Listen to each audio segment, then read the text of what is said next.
Think about this. The cake you buy from a store, was it really made by a person? Or was it made by a system?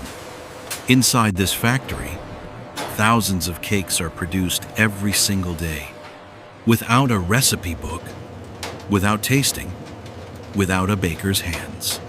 Here, cake is not cooked. It is engineered. Every ingredient is measured. Every second is calculated.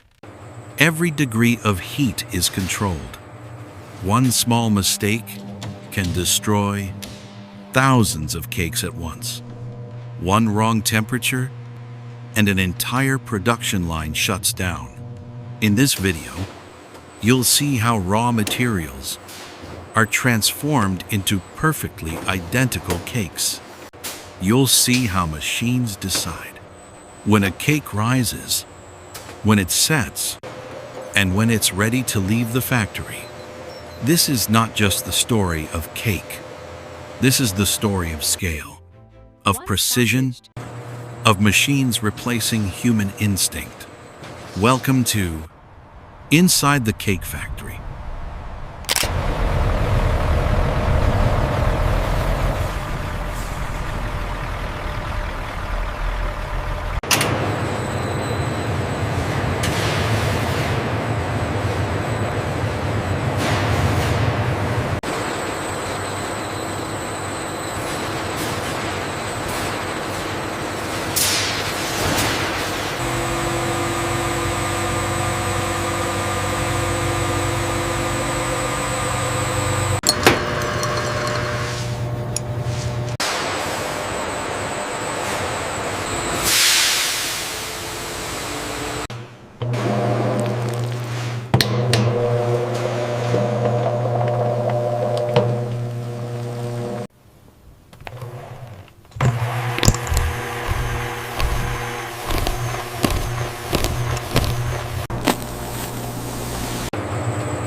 Chemistry complete. Physics next.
testing. Once packaged, the cake is no longer controlled, only protected. From this moment on, it's